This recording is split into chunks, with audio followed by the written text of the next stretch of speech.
Hello everyone, कैसे हैं आप लोग? होप सो आप बढ़िया होंगे। मैं बता दूं, मैं भी ठीक हूँ। सर, एक बहुत इंपॉर्टेंट अनाउंसमेंट, आपकी आरटीपी आ चुकी है। ठीक है, आपका आरटीपी आ चुका है। आरटीपी बनाना स्टार्ट कर दो। मैं अभी लॉ के आरटीपी डिस्कस करने वाला हूँ आपसे। कुछ क्वेश्चंस मैंने आपके लिए छोड़ दिए, तो जो क्वेश्चन छोड़ दिए प्लीज आप खुद से करना। देखो, मेरा मानना है कि आपको आरटीपी खुद से करना चाहिए। एज अ टीचर आपको मेरे से डाउट्स पूछना चाहिए। डाउट्स आप व्हाट्सअप कर दो, डाउट्स आप टेलीग्राम पे पूछ लो। अगर मेरे नजर में वो डाउट्स आ गए, मैं 90% डाउट्स को आपको क्लियर कर देता हूँ वहीं पे टेलीग्राम चैनल पे। अदरवाइज जो बच्चों को पर्सनली डाउट्स आता है व्हाट्सएप पे, उसको मैं डील आउट करता हूँ। तो जो इंपॉर्टेंट क्वेश्चन है मैंने सब देख लिए। मैं कुछ क्वेश्चन इंपॉर्टेंट भी है वो आपको मैं छोड़ दिया हूँ। 2-3 क्वेश्चन मैंने आप पे छोड़ा हुआ है। ठीक है, पीपीआईआरपी पे फेमा का क्वेश्चन है, इजी क्वेश्चन है, बट पीपीआईआरपी में अमेंडमेंट्स वाला क्वेश्चन है। जो नया पूरा पीपीआरपी अमेंडमेंट था, जिसने अमेंडमेंट कर रखा वो आराम से कर लेगा चीजों को। सर, आरटीपी कैसा था? आरटीपी अच्छा था, जैसा होता है वैसा ही था।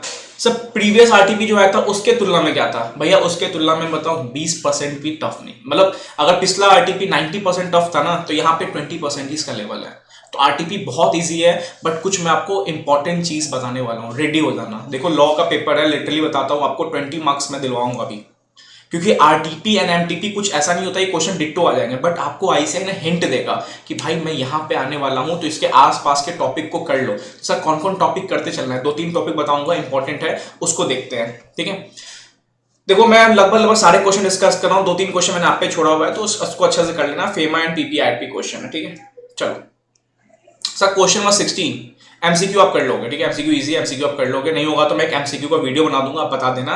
पहले क्वेश्चन 16 देखते हैं। ABC limited wholly owned government company. ABC limited क्या है? होली ओन्ड गवर्नमेंट कंपनी है। Fail to file its financial statement for the financial year 18-19, 19-20 and 20-21। तो भैया, गवर्नमेंट कंपनी भले ही क्यों ना हो, एग्जामेशन मिलता है गवर्नमेंट कंपनीज को। ठीक है, ये सब एग्जामेशन मिलता है। पहले प्रोविजन क्या है? तो सर, प्रोविजन क्या है? इसने 3 साल का फाइनेंशियल स्टेटमेंट फाइल नहीं किया with ROC, how were the annual returns for the financial year 1918-19, 1920 have been filed. तो हमने लॉ में पढ़ा हुआ है कि भैया फाइनेंशियल स्टेटमेंट और एनुअल रिटर्न दोनों में से कोई भी 3 साल कंटिन्यूसली फाइल नहीं होता है तो डायरेक्टर्स डिस्क्वालीफाइड हो जाते हैं एज पर सेक्शन 164। याद आ रहा होगा, सबसेक्शन 2 वाला पॉइंट। सर, 3 साल कोई भी कंटिन्यूअसली, तो यस यहाँ पे 3 साल हो गया था बिकॉज फाइनेंशियल स्टेटमेंट वहां पे 3 साल फाइल नहीं हुए थे 18-19, 19-20 एंड 20-21। इनफैक्ट कोई बात नहीं, 18-19 के एनुअल रिटर्न फाइल हुए, 19-20 एनुअल रिटर्न फाइल हुए, कोई मतलब नहीं। 3 साल फाइनेंशियल स्टेटमेंट नहीं फाइल हुआ तो भैया डायरेक्टर डिस्क्वालीफाई हो जाते हैं। अब सेकंड बोलता है कि ये वाला चीज है ना, गवर्नमेंट कंपनीज में नहीं लगता है, बट वैसे गवर्नमेंट कंपनी जिसने अपना क्या किया, फाइनेंशियल स्टेटमेंट डिफॉल्ट नहीं किया फाइल करने में, तो भैया इसने तो ऑलरेडी यहां बता दिया ये फाइनेंशियल स्टेटमेंट फेल हो गया फाइल करने से, तो ये गवर्नमेंट कंपनी हो के भी इस पे ये एग्जाम्पशन नहीं लागू होगा। मतलब इसके भी डायरेक्टर्स डिस्क्वालीफाई होंगे। अब सर, डायरेक्टर डिस्क्वालीफाई होंगे, इतना तो हमने पढ़ा, ये हम पूरा प्रोविजन लिखेंगे। देखो, ये सब बातें प्रोविजंस मानी चाहिए। 164 में डिस्क्वालिफिकेशन, फाइनेंशियल स्टेटमेंट और annual return for 3 years continuously, दोनों में से है कि और लिखा हुआ है, दोनों प्लस नहीं है और है। और गवर्नमेंट कंपनी को एग्जाम्पशन है only if not fail in filing financial statement. भैया यहाँ पे तो पहले लाइन बोल दिया fail to file financial statement, तो यहाँ पे इसको एग्जाम्पशन ही मिलेगा। गवर्नमेंट कंपनीज पे भी सेक्शन लगेगा। अब क्या बोल रहा है सुनो। The company appointed mister Pratham as its non executive director with effect from 1 May 2021। 1 मई को, देखो 1 मई को हमारे प्रथम भाई डायरेक्टर बने थे। कब? 21 के बाद, मतलब 20-21, 31 मार्च 2021 खत्म हुआ होगा, तभी तो 1 मई 2021 आया होगा। तो सर, इस टाइम के बाद कोई बनता है ना डायरेक्टर्स एंड ऑल, तो इसको 6 मंथ्स का एग्जामिशन रिलीफ होता है। आप समझ लो, रिलीफ होता है 6 मंथ्स का। एक सेकेंड पता चला गया आगे। ठीक है, 6 मंथ का क्या होता है सर? रिलीफ होता है इसको। तो ये जो 1 मई को डायरेक्टर बना, इसके पास 6 मंथ्स का रिलीफ है, तो ये 6 मंथ्स पे इसको कोई भी डिस्क्वालिफिकेशन अट्रैक्ट नहीं होगा। तो सर 1 मई से 6 मंथ्स क्या होगा सर? 30 अक्टूबर 2021। यहां तक इसके पास क्या है? मिस्टर प्रथम पास एग्जाम्पशन पावर है, होता है। लॉ में पढ़ा, अपने लॉ में पढ़ा होगा, तो 6 मंथ्स का यहाँ पे एग्जाम्पशन मिलता है। अगर आफ्टर डिस्क्वालिफिकेशन कोई भी डायरेक्टर बनता है तो उसको तुरंत वो डिस्क्वालिफिकेशन हिट नहीं होगा, 6 मंथ्स का एग्जाम्पशन है उसके पास। ठीक है, तो 1 मई को वो नॉन एग्जीक्यूटिव डायरेक्टर बना। अब एग्जीक्यूटिव नॉन एग्जीक्यूटिव पता होगा आपको। ठीक है, एग्जीक्यूटिव मतलब क्या होता है? जो कंपनी में आते हैं, कंपनी में काम करते हैं और एग्जीक्यूट करते हैं ऑपरेशन को, like MD, WTD and all. Non executive जो बस डिसीजंस मेकिंग के लिए आते हैं। नॉर्मली डायरेक्टर्स नॉन एग्जीक्यूटिव होते हैं। ठीक है, अब प्रथम भाई 1 तारीख को डायरेक्टर बने, तो अब क्या इस पे ये डिस्क्वालिफिकेशन लगेगा? बिल्कुल नहीं, 6 मंथ्स का प्रॉपर रिलीफ है। अब प्रथम भाई है ना, mister Pratham receive an offer directorship from AK limited in the month of September 21 में इनके पास एके लिमिटेड का डायरेक्टरशिप के लिए ऑफर आया। क्या प्रथम एक्सेप्ट कर सकता है? यस। तो 1 मई को अपॉइंट हुआ तो 6 मंथ्स का रिलीफ है, तो 30 अक्टूबर 2021 तक रिलीफ है। इस बीच आराम से आप किसी भी कंपनी में डायरेक्टर बन सकते हो, ठीक है। तो 6 मंथ्स का रिलीफ है, बट अगर ये 1 मई से पहले से डायरेक्टर बना रहता तो इसको डिस्क्वालिफिकेशन लग जाता, फिर 5 साल तक किसी कंपनी में अपॉइंट या रीअपॉइंट नहीं होता, ठीक है। चलो, नॉर्मल क्वेश्चन था, इजी क्वेश्चन था। यहाँ पे इंपॉर्टेंट क्या था, सेक्शन 164 पूरा लिख के आना चाहिए। और इंपॉर्टेंट क्या था, आफ्टर डिस्क्वालिफिकेशन वाले पॉइंट कोई डायरेक्टर बनता है तो उसको 6 मंथ्स का रिलीफ है, आप 6 मंथ्स हटा नहीं सकते, डिस्क्वालिफिकेशन नहीं लगा सकते हैं। तो यही बोल दिया कि सितंबर को उसको ऑफर आया था डायरेक्टर बनने की दूसरे कंपनी में, क्या एक्सेप्ट कर सकता है? यस, एक्सेप्ट कर सकता है, क्योंकि 6 मंथ्स कब खत्म होता है? 30 अक्टूबर को। तो 1 मई से लेकर 30 अक्टूबर तक रिलीफ है, आराम से आप अपॉइंट हो सकते हो डायरेक्टर। क्वेश्चन नंबर 17 देखते हैं, एक सेकेंड। क्वेश्चन नंबर 17 देखते हैं। सर 17 क्वेश्चन है क्या? सर देखो, tribunal has made an offer for winding up, easy question है, ठीक है। Tribunal has made an offer for winding up of LTR private limited consecutively considering the report of the liquidator stating that mister Tejas has committed a fraud in the formation of company. Tribunal ने क्या क्या order निकाला winding up का, किस company में? LTR private limited कोई company थी, वहां पे वाइंडिंग अप का ऑर्डर निकाल दिया। क्या ऑर्डर निकाला, किस बेसिस पे निकाला? लिक्विडेटर की रिपोर्ट के बेसिस पे कि मिस्टर तेजस जो थे ना, मिस्टर तेजस, मैं हाईलाइटर ले लेता हूं, आपको ज्यादा इजी हो जाएगा समझने में। सर देखो, सब्सक्राइब तो करके जाना और शेयर करो फ्रेंड के साथ, क्योंकि आरटीपी है, एटलीस्ट उसको कुछ आइडिया हो जाए। नहीं भी किसी की क्लास देखता हो कोई दिक्कत नहीं, आरटीपी से हल्का सा तो आइडिया हो जाता है आपको, ठीक है। किसके रिपोर्ट के बेसिस पे? आपको लिक्विडेटर के रिपोर्ट के बेसिस पे मिस्टर तेजस ने क्या किया है? एक फ्रॉड किया है। फ्रॉड क्या किया? कंपनी फॉर्मेशन, कंपनी करने समय कुछ फ्रॉड किया होगा, जैसे फ्रीडम 251 का फ्रॉड हुआ था ना, अच्छे खासे लोगों को खुफिया बनाया गया था, इस टाइप का फ्रॉड हुआ है यहाँ पे, ठीक है। अब ट्राइब्यूनल ने डायरेक्ट किया him to present himself for examination. Tribunal ने बोला भाई साहब आ जाइएगा जरा नॉक नॉक करने हमारे दरवाजे पे। किसको बोला? मिस्टर तेजस को। However mister Tejas defended the order on the ground that he has never a promoter. अब मिस्टर तेजस क्या बोल रहा है पता है? भाई देखो, मैं तो प्रमोटर नहीं हूं, और ना तो मैं डायरेक्टर हूं, ना तो मैं ऑफिसर हूं, और ना तो मैं एम्प्लॉय हूं, तो हो क्या भाई? अब होगा कुछ होगा, बाकी बात है। अब मिस्टर तेजस ये बोला, ना तो मैं डायरेक्टर हूं,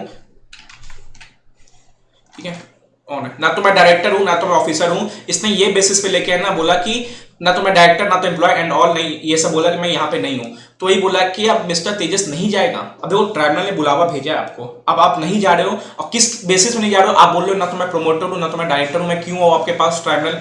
अब बोला exam the tenability of the stand taken by mister Tejas to defend the order of tribunal and enlighten him to rights available to the person to examine in our provision of companies act 2013। अब यहां पे क्या क्या है, एक चीज सुन लो, ठीक है। यहां पे क्या है? सबसे पहली बात, ट्राइब्यूनल के पास कोई भी रिपोर्ट होगा लिक्विडेटर का, या आपको ठीक है, company liquidator and all, IBCL liquidator, किसका भी रिपोर्ट आएगा ट्राइब्यूनल पास। अगर ट्राइब्यूनल ने किसी को बुलावा भेजा, चलो बुलावा आया है, ट्राइब्यूनल ने बुलाया है, तो भैया उस पर्सन को प्रेजेंट होना पड़ेगा ट्राइब्यूनल पास। आप ये नहीं रीजन डाल सकते हैं कि मैं कंपनी का डायरेक्टर नहीं हूं, मैं कंपनी का ये नहीं हूं, मैं कंपनी का वो नहीं हूं, ये सब नहीं हो सकता। जिसका मैं एक आंसर आपको रीड आउट कराना चाहूंगा, ठीक है। Power of the tribunal to order the person to attend and examine before the tribunal as per section 300, ठीक है। सिंपल बात है, such person attend before the tribunal. Law बोलता है कि भैया अगर किसी को फ्रॉड रिगार्डिंग किसी रिपोर्ट में तुम्हारा नाम आ रहा है, तो आपको आके प्रेजेंट होकर एग्जामिनेशन करवाना पड़ेगा अपना। आपको बताना पड़ेगा किस बेसिस पे आप नहीं हो, फ्रॉड में इन्वॉल्व नहीं हो, तो आपको आना पड़ेगा। आप ये नहीं बोल सकते आप डायरेक्टर हो, प्रमोटर हो, मैं नहीं आऊंगा, सॉरी, आप ये नहीं बोल सकते मैं तो कंपनी का डायरेक्टर भी नहीं हूं, मैं तो कंपनी का प्रमोटर भी नहीं हूं, बट आपका नाम तो आ रहा है ना लिक्विडेटर रिपोर्ट में, तो आपको ट्राइब्यूनल पास प्रेजेंट होना पड़ेगा। फिर अपनी बातें सुनाओ, अपनी दुख बड़ी दास्तां सुनाओ वहां पे, ठीक है, ठीक है। सेकंड क्या है? क्या ट्राइब्यूनल खुद आ सकता है? नहीं, may at his own cost employ chartered accountant, company secretary. तो कहीं ना कहीं यहाँ पे ऑथराइज रिप्रेजेंटेटिव को भी क्या कर सकता है? ऐड कर सकता है,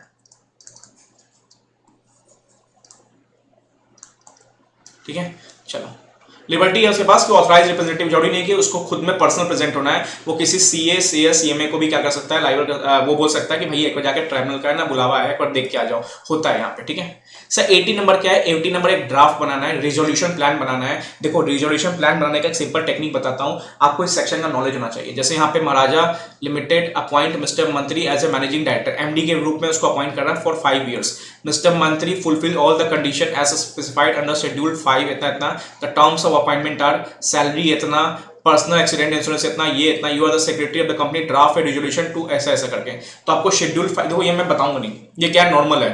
सर कैसे दिखाता है? सर रिजोल्यूशन है, resolve further that as per section 197 या शेड्यूल 5 के तहत ये पॉइंट्स सैलरी में आता है, पर्सनल एक्सीडेंट्स का इंश्योरेंस का पॉइंट आता है नहीं आता है, ये प्रॉपर बना के लिखना है, तभी लिख पाओगे, क्वेश्चन अटेंड कर पाओगे जब आपको सेक्शन का नॉलेज होगा। और जरूरी नहीं है ये रिजिड है, यहाँ पे आपको सेक्शन शेड्यूल 5 पूछ दिया होगा, हो सकता है आप एग्जामिनेशन पूछ देगा कि डायरेक्टर डिस्क्वालीफाई या सेक्शन 164 का ज्ञान पूछ देगा, तो उसके रिगार्डिंग आपको नॉलेज होना चाहिए, सेक्शंस रिगार्डिंग, प्रोविजंस रिगार्डिंग, तभी इस क्वेश्चन को आप टैकल कर पाओगे। सर क्वेश्चन नंबर 19, ये 19 कहीं ना कहीं ना मेरे को थोड़ा इंपॉर्टेंट लग रहा है। क्यों?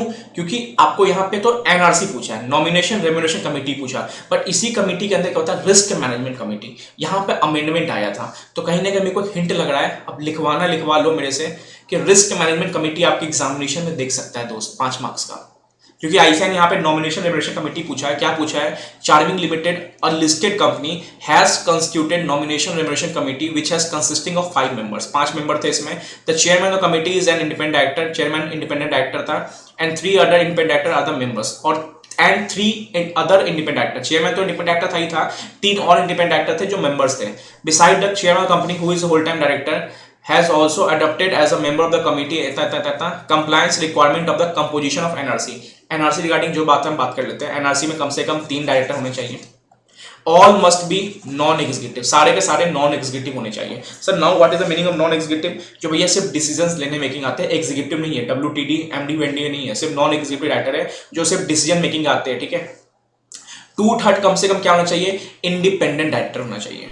और क्या पूछ दिया, कोरम क्या बनेगी, सर कोरम क्या होता है, मिनिमम नंबर्स कम से कम प्रेजेंट होने चाहिए मीटिंग में, ये तो आपका नॉर्मली कंपोजिशन आ गया कि 3 डायरेक्टर होने चाहिए, सारे के सारे क्या होना चाहिए, all must be non executive, and third क्या बोल दिया, कम से कम 2/3 इंडिपेंडेंट डायरेक्टर होना चाहिए, ठीक है। 6 है तो 2/3 निकाल लो, कितना आएगा 3 to 4 इंडिपेंडेंट डायरेक्टर होना चाहिए, 5 है तो 2/3 निकाल लो, समथिंग 3-4 आएगा, ठीक है। तो इतना इंडिपेंडेंट डायरेक्टर होना चाहिए। अब पूछ दिया कोरम, कोरम क्या होता है, मिनिमम नंबर प्रेजेंट होना चाहिए मीटिंग में डिसीजन मेकिंग करने के लिए, तो कोरम क्या है, नॉर्मली 2 और 1/3 विच एवर इज हायर, 2 और 1/3 विच एवर इज हायर, और प्लस में याद आना चाहिए एक इंडिपेंडेंट डायरेक्टर मस्ट प्रेजेंट होना चाहिए उस मीटिंग में, तभी वो कोरम प्रॉपर माना जाएगा। प्लस में इंडिपेंडेंट डायरेक्टर होना चाहिए, एक इंडिपेंडेंट डायरेक्टर होना चाहिए। तो क्वेश्चन नंबर 19 इजी था, बट चीजें थोड़ा याद करने वाली हैं। कोरम क्या होगा, 2 और 1/3 विच एवर इज हायर, और प्लस एक इंडिपेंडेंट डायरेक्टर प्रेजेंट होना चाहिए, ठीक है।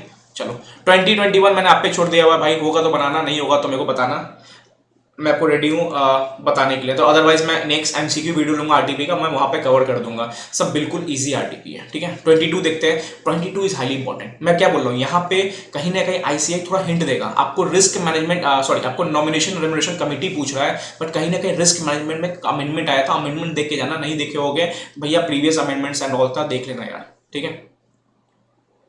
सर 22 यहां भी अमेंडमेंट से पूछा है, तो मैं वही बोलता हूं, लॉ के पेपर समझो, लॉ का paper past year and all बनाने से नहीं होने वाला है। लॉ में आपको प्रोविजंस का ज्ञान होना चाहिए, कम से कम 60% पेपर न्यू रहते हैं, 20% 30% आरटीपी रहता है, 20% 30% अमेंडमेंट्स रहते हैं, एंड 10-15% पास्ट ईयर रहता है दोस्त। तो इसलिए बोलता हूं अमेंडमेंट्स करके जाओ, और न्यू क्वेश्चंस ज्यादा बनने के चांसेस है। सर क्वेश्चन नंबर 22, सर क्या बोल रहा है, health care foundation has submitted an application for central government for granting permission of receipt of foreign contribution, ठीक है। फॉरेन कंट्रीब्यूशन 2 टाइप से ले सकते हैं, या तो प्रायर अप्रूवल ले लो, या तो रजिस्ट्रेशन सर्टिफिकेट ले लो। The value of such foreign contribution on the date of final disclosure of application is 3 crore. 3 crore foreign क्या होना चाहिए, फॉरेन क्या था, कंट्रीब्यूशन आने वाला था। Referring to the above provision relevance इतना, can permission for receiving the foreign contribution of 3 crore in instalment. पहला क्वेश्चन, इंस्टॉलमेंट वाला चक्कर उसी को मिलता है जिसका total contribution over 1 crore rupees है, ओवर 1 करोड़ रुपीस, 1 करोड़ से ज्यादा है। तो यस, रूल 9 है सर, अमेंडमेंट था, ठीक है, रूल 9 में अमेंडमेंट था। मैं बार बोल रहा हूं अमेंडमेंट इंपॉर्टेंट है, यहाँ पे एक पॉलिटिकल वाला अमेंडमेंट था, मैंने आपको क्लास में समझाया था, बहुत इंपॉर्टेंट है। तो रूल 9 ये बोलता है कि यस, अगर over 1 crore rupees foreign contribution है ना, देन आपको इंस्टॉलमेंट अलाउ है, आप इंस्टॉलमेंट ले सकते हो, कोई बात नहीं, इंस्टॉलमेंट पार्ट करके लेना, मंगा सकते हो, पैसा चलेगा। सेकंड क्वेश्चन क्या है, यहां पे आना, यहां पे आपको मुद्दा आएगा बस 1 करोड़ का मुद्दा है, ठीक है।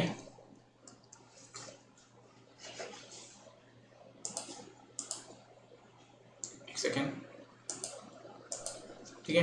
तो यहां पे मुद्दा क्या आएगा हमारा, 1 करोड़ वाला, ओवर 1 करोड़ रुपीज। अगर ओवर 1 करोड़ रुपीज है तो इंस्टॉलमेंट यहां पे क्या है, ग्रांटेड हो जाएगा सेंट्रल गवर्नमेंट से। Compliance requirement for obtaining the next instalment, मान लो पहला इंस्टॉलमेंट आया, सेकंड इंस्टॉलमेंट आया, पहला इंस्टॉलमेंट समथिंग अमाउंट का था, सेकंड इंस्टॉलमेंट समथिंग अमाउंट का था, थर्ड इंस्टॉलमेंट आया। तो अब क्या नेक्स्ट इंस्टॉलमेंट, मान लो पहला के बाद जो ये नेक्स्ट आया ना, इसके रिगार्डिंग क्या कंप्लायंस करने पड़ेंगे सर? इसके रिगार्डिंग यही कंप्लायंस है, जो आपका पहला इंस्टॉलमेंट में पैसा आया ना, सपोज मान लो 20 लाख रुपीज, तो आपको इस पैसे का 75% यूज करना पड़ेगा। तो वही बोला जा रहा है, if 75% in previous instalment, if 75% in previous instalment, तभी जाके आप नेक्स्ट इंस्टॉलमेंट क्या कर सकते हो, ले सकते हो। 100 करोड़ आया तो कम से कम 75 करोड़ यूज करना पड़ेगा आपको, तभी आपको जाके नेक्स्ट जो 100 करोड़ आने वाला है सेकंड इंस्टॉलमेंट में, वो आपको मिल जाएगा। तो इजी था ये क्वेश्चन, बट कहीं ना कहीं अमेंडमेंट था, तो अमेंडमेंट देके जाना फॉरेन कंट्रीब्यूशन में, ठीक है। एक कैटेगरी में आएगा ही आएगा, इजी क्वेश्चन। सर 23 बहुत इजी है। 23 में यही हुआ था, mister Manoj manage to transfer the proceeds of crime. भैया प्रोसीड्स ऑफ क्राइम दिख गया तो मतलब money laundering. Money laundering question आया तो डिफिनेशन तो लिख के आना, directly indirectly try to indulge and concealment of act and all करके लिख के आना, ठीक है। जहाँ पे प्रोसीड्स ऑफ क्राइम होता है by acquiring schedule offences part A part B part C लिख देना, अच्छा खासा इंप्रेशन जमेगा, 1 मार्क्स का आपको प्रॉफिट हो सकता है, ठीक है। चलो अब क्या बोला, mister Manoj manage to transfer the proceeds of crime to his son. Manoj ने क्या किया, अपने बेटे को पैसा भेज दिया बाहर, ठीक है। उसके बेटे ने कॉन्ट्रैक्टिंग स्टेट, कॉन्ट्रैक्टिंग क्या होता है, जो इंडिया के बाहर जा रहा है वो कॉन्ट्रैक्टिंग स्टेट होता है, ठीक है। क्रॉस बॉर्डर फ्रंटियर में पढ़ा होगा आपने, मैंने पढ़ाया भी था आपको, ठीक है। तो कॉन्ट्रैक्टिंग स्टेट क्या हो गया, मतलब सिंपल समझ लो फॉरेन कंट्री, समझ लो अभी, ठीक है, फॉरेन कंट्री, ठीक है। अपने बेटे फॉरेन कंट्री में था, उसको पैसा भेज दिया और मैनेज हो गया, मतलब हाँ आराम से इजी तरीके से पैसा भेज दिया बेटे को। अब बेटा क्या किया, कन्वर्ट कर दिया उस पैसे को, कहां पे, इमूवेबल प्रॉपर्टीज में, अपने नाम पे, ठीक है। अब एक चीज सुनो, यहां पे मुद्दा समझो क्या है, it will have been liable for confiscation, क्या उस पे कन्फिस्केशन हो सकता है। Will Manoj succeed in escaping the investigation, क्या मनोज बच सकता है यहां से? भैया डायरेक्टली और इनडायरेक्टली, ठीक है, डायरेक्टली और इनडायरेक्टली प्रोसीड्स ऑफ क्राइम को तुम अगर बाहर भी ले जा रहे हो, कॉन्ट्रैक्टिंग स्टेट में ले जा रहे हो, सारा का सारा कन्फिस्केशन हो सकता है। बट कॉन्ट्रैक्टिंग स्टेट में एक चीज मुद्दा क्या आएगा, आप डायरेक्ट नहीं पूछ सकते हो, आपको क्या करना पड़ेगा, स्पेशल कोर्ट को परमिशन लेना पड़ेगा, सामने वाले स्टेट में एक नोटिस आएगा, देन आपको वो हेल्प करेंगे असिस्टेंट में कि आप कॉन्फिस्केट कर लो। तो यहाँ पे मुद्दा क्या क्या है, पहली बात तो आपको पूरा समझाना है, proceeds of crime and money laundering पूरा समझाना है। देन समझाना है कि स्पेशल कोर्ट एक नोटिस देगा, कहाँ पे, कॉन्ट्रैक्टिंग स्टेट में, कि भैया एक मनी लॉन्ड्रिंग हुआ है आपके इस सिटी एंड ऑल में, कि हमें आप अप्लाई वो करिए, रिलीफ दीजिए कि हम यहाँ पे आके कॉन्फिस्केशन कर सकते हैं आपके कंट्री में आके एंड ऑल। तो यहाँ पे डायरेक्ट आप नहीं पहुंच सकते जर्मनी में, आपको स्पेशल कोर्ट के द्वारा एक परमिशन लेना पड़ेगा, ठीक है, तभी जाके आपको वहाँ पे इन्वेस्टिगेशन ऑल स्टार्ट हो सकता है। क्या बोल रहा है, क्या अब्रॉड में है तो उसको हम कॉन्फिस्केट कर सकते हैं? भैया अब्रॉड हो या इंडिया हो, सारा कॉन्फिस्केट हो सकता है, ठीक है। तो ये सारा पूरा समझाना पड़ेगा आपको, इजी था, आंसर देख लो।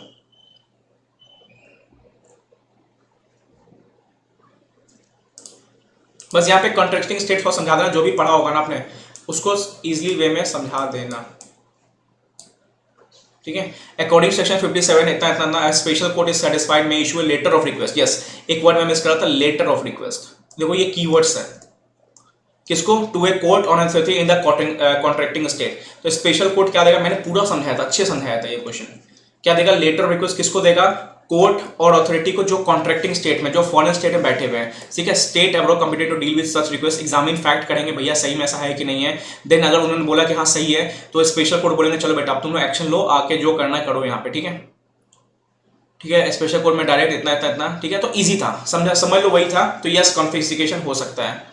Special court has made an order for confiscation later property found to involve money laundering. इतना such property suspected to contracting state. The special court on director administration approve इतना as a later, ठीक है, वही चीज़ है, वहाँ पे आगे बोल रहा है कि स्पेशल कोर्ट कॉन्ट्रैक्टिंग स्टेट में एक लेटर रिक्वेस्ट भेजेगा, कॉन्ट्रैक्टिंग स्टेट वाले चीज़ उसको एग्जामिन करेंगे कि सही में ऐसा है कि नहीं, हम स्पेशल कोर्ट को परमिशन दे कि नहीं दे, कि आइए कॉन्फिस्केट करिए, तभी जाके ये चीज़ होगी, ठीक है। चलो 24 क्या है, 24 इज मच इजी। क्या है, answer the following in arbitration conciliation act. अभी मैंने अपने टेस्ट सीरीज में ये क्वेश्चन डाला भी था, ठीक है। तो मेरे को लगता है कहीं ना कहीं इंपॉर्टेंट जो होता है मेरे को पता चल जाता है, भैया ऐसा ही तो थोड़ी टेस्ट ले रहा हूँ तुम लोग का, और मैं ही पेपर चेक करता हूँ। बहुत सारे टीचर क्या करते हैं, दे देते भाई तू चेक कर, तू चेक कर। मैं बच्चों का डाउट खुद पकड़ता हूँ, खुद समझाता हूँ और मैसेज करता हूँ। फ्री नहीं है तो मैं एक वॉइस रिकॉर्ड छोड़ता हूँ 5-6 मिनट का, कि कम से कम सुन ले, ये चीजें गलती ना करे, ठीक है। चलो, answer the following in the light of arbitration conciliation act 1986। How important are the ideas of independence and impartiality in the arbitration the following given context. Is arbiter required to disclose anything to the parties? Yes, arbiter को disclose करना पड़ेगा। अगर party ए और B है और arbitrator जो है वो पार्टी ए में, एक ही कंपनी में पैसा अच्छा खासा लगाया हुआ है, कहीं ना कहीं फाइनेंशियल इंटरेस्ट है, तो इसको डिस्क्लोज करना पड़ेगा आर्बिट्रेटर को। किसको, दोनों पार्टी को बताओ कि भैया दोनों पार्टी क्या, ए को तो पता ही होगा क्योंकि पैसा लगाया आपने ए में, बी को बताओ कि भाई बी देख मेरा है ना ए में बहुत पैसा लगा हुआ है, मैं कहीं ना कहीं फाइनेंशियल इंटरेस्टेड हूँ ए में, या मेरे फैमिली का पैसा लगा हुआ है तो कहीं ना कहीं मैं फाइनेंशियल इंटरेस्टेड हूँ, या मैंने यहाँ पे काम किया हुआ है, मैं प्रीवियस एम्प्लॉयमेंट में था तो कहीं ना कहीं मैं यहाँ पे इंटरेस्टेड हूं। तो वही बोल रहा है कि इंडिपेंडेंस को लेके, पहले को ऊपर क्वेश्चन पढ़ो, इंडिपेंडेंस को लेके आपकी क्या राय है, आर्बिट्रेटर को डिस्क्लोज करना चाहिए चीजों को? यस करना चाहिए। Is membership of the same sports company as one of the parties problematic? जरूरी नहीं है, अगर मेंबर्स अब सेम स्पोर्ट्स क्लब का है जरूरी नहीं है, यहाँ पे लिखा हुआ है रिमोट प्रॉब्लम, मतलब छोटा मोटा प्रॉब्लम है, जरूरी नहीं है। अगर पार्टीज को बड़ा कर रही है तो ठीक है, अदरवाइज ये जरूरी नहीं है कि प्रॉब्लमेटिक करेगा, ऐसा कुछ जरूरी नहीं है, ठीक है। तो यहाँ पे आंसर यही बोला कि सेम मेंबरशिप के हो तो यहाँ पे सेम मेंबरशिप स्पोर्ट क्लब को तो यहाँ पे हम मान लेंगे ऐसे ऐसे करके, तो जरूरी नहीं है, चीजें सही चल सकती है। यार ये आंसर खुल क्यों नहीं रहा है?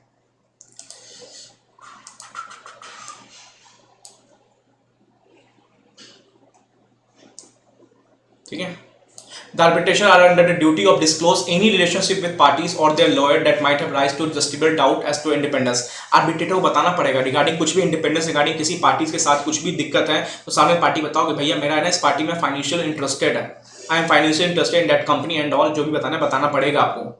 Such an association is too remote to count as a relation that might lead to doubts of bias. मतलब ये बोला है कि यहाँ पे बहुत कम चांसेस है कि बाइसनेस आ सकता है, ठीक है। जरूरी नहीं है इस मैटर में बाइसनेस आने का है, सेम स्पोर्ट्स क्लब के हो तो जरूरी नहीं है कि यहाँ पे बाइस हो जाएगा वो, ठीक है। लास्ट क्या था इसमें?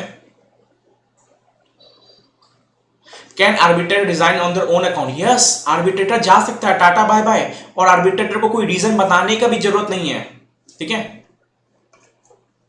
इजी था, यही क्वेश्चन था कि आर्बिट्रेटर जा सकता है। देखो आंसर दिखा देता हूं पहले मैं। Yes, arbitrator can resign when they want without giving reason for their resignation. भैया जा सकता है कभी भी बिना कोई रीजन दिए हुए, ठीक है। This action does not affect the validity either of the arbitration proceeding और द आर्बिट्रल अवार्ड। अब भैया इससे कोई दिक्कत नहीं है, आर्बिट्रेशन प्रोसीडिंग्स में चलते रहेगा, वो चला गया कोई और आएगा और आर्बिट्रल अवार्ड मिलते रहेगा, ठीक है। तो आप सिंपल समझ लो कि आर्बिट्रेटर है, मैं आर्बिट्रेटर पॉइंट हुआ मिस्टर ए मिस्टर बी का, बीच में मेरा मन है जाने का, मैं जा सकता हूँ। मिस्टर ए नहीं पूछ सकता है भाई क्यों जा रहे हो, मैं क्यों बताऊं, तो मैं नहीं बता सकता उसको, ठीक है। बहुत सारे क्वेश्चन बहुत सारे स्टूडेंट का यहाँ पे टेस्ट सीरीज में गलत हुआ था तो बच के थोड़ा। ये क्वेश्चन जैसे मैंने बताया ना ऊपर, नॉमिनेशन रिजर्वेशन कमेटी में रिस्क मैनेजमेंट कमेटी, फिर मैंने आपको एफसीआर में रूल 9A समझाया, तो यहाँ पे मेरे को थोड़ा डाउट लग रहा है कि यहाँ पे अगर कुछ मिसलेनियस में टॉपिक आएगा ना, बहुत गट्स फीलिंग से बोलता हूँ मैं, मिसलेनियस में कोई टॉपिक आएगा ना, जैसे मैंने रजिस्टर वैल्यूएट दिसंबर 21 निधि कंपनी में बोल बोल के थक गया, गला फाड़ फाड़ के भैया निधि कंपनी आने वाला और आया था, और इस बार मेरे को ज्यादा चांसेस है डोरमेंट कंपनी या इनएक्टिव कंपनी का। अब क्या बोल रहा है, B pharma limited is a company registered in India for last 5 years। B pharma last 5 years तक इंडिया में क्या है, रजिस्टर्ड है। Since last 2 financial years, it has not been carrying on any business or operation। 2 साल से क्या हो रहा है, 2 फाइनेंशियल से कोई भी बिजनेस ऑपरेशन नहीं कर रहा है, and has not filed financial statement and annual returns. भैया फाइनेंशियल स्टेटमेंट और एनुअल रिटर्न्स फाइल नहीं किया है इसने, कितने साल, 2 साल से, ठीक है। 2 साल से नहीं किया है, तो सर याद है 2 साल से नहीं करता हो तो ये डोरमेंट कंपनी बन जाता है, या इनएक्टिव कंपनी के लिए आप एलिजिबल हो जाता है। 3 साल में याद होता होगा, 3 साल नहीं किया तो डायरेक्टर डिस्क्वालीफाई होते हैं। 5 साल आपको याद आ रहा होगा वाइंडिंग अप के लिए, तो मैं ऐसे याद करता था 2 + 3 = 5। 5 साल क्या था वाइंडिंग अप के लिए, वाइंडिंग अप के लिए 5 साल देखते थे, 3 साल डायरेक्टर डिस्क्वालीफाई था, 2 साल डोरमेंट बनने के लिए, ऐसे कुछ याद करता था मैं, ठीक है।